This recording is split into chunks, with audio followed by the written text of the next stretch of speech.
Hi there, in this video we will look at how to apply for a scholarship from the local scholarships course on Schoology. I'm here on my Schoology page and I'm going to the local scholarships course.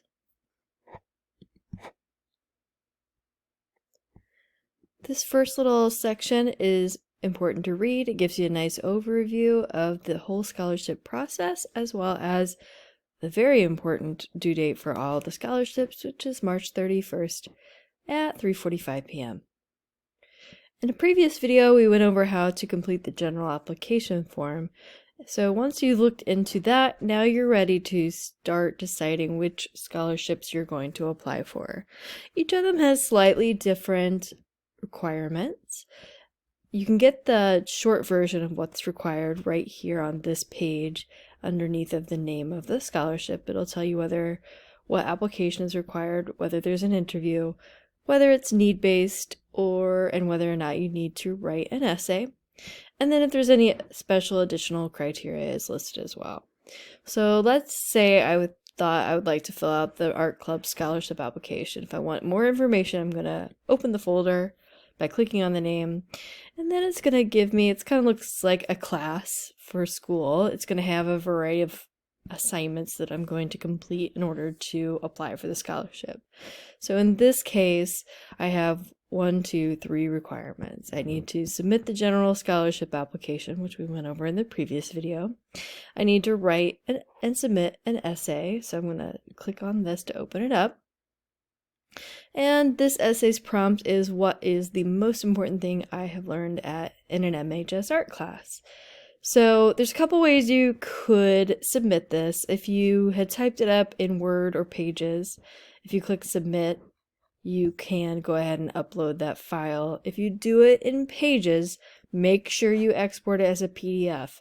Schoology cannot see or view a Pages file, so it's very important that you create a PDF file instead. If you create the essay in Google Docs, which I would recommend, then you simply need to go to Resources, Apps, Google Drive, and locate the essay.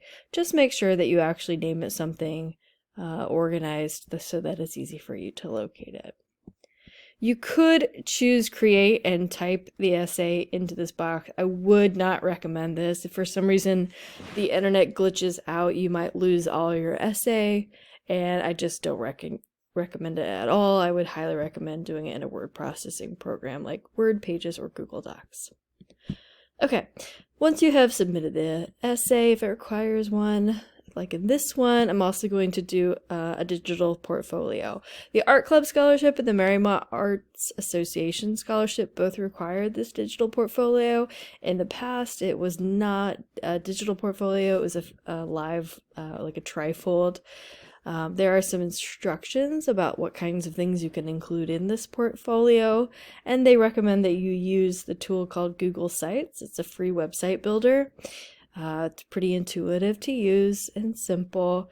The main thing, if you do use Google Sites, is not to just copy the URL at the top. You should use there's a link button that looks just like that, and that's how you share the link to your website that you build with Google Sites.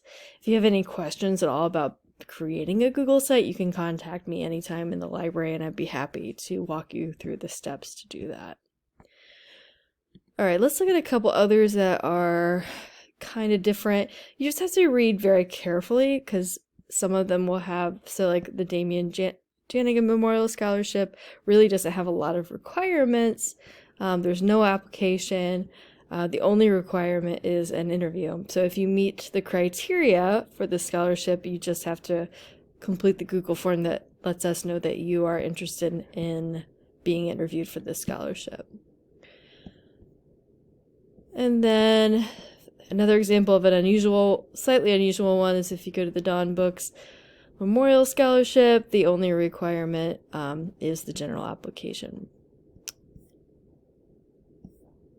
All right, although the Dawn Books Memorial Scholarship does, where did that one go? That one does require, you'll be asked what you're interested in majoring in. This one will favor those who are interested in majoring in education because it's funded by staff members at the school who donate part of their paychecks toward the scholarship. There are lots of interesting scholarships, so don't feel like you have to be any specific type of student to apply. There's a new one this year called the Fairfax Police Association Scholarship that's designed for someone who's entering law enforcement or the criminal justice field. And if you just keep going, there's ones for all different types of interests and types of students. There are ones for people who volunteer a lot. There's ones for people who enjoy the outdoors. There's just something for everybody. So I highly recommend you go through and really read through these scholarships. If you have any questions about the technical aspects of applying for a scholarship, don't hesitate to reach out to me, Mrs. Colby, in the library. And if you have any questions about the content of the scholarships, please contact Mrs. Leschek or Mrs. Dunlap in the CCPC.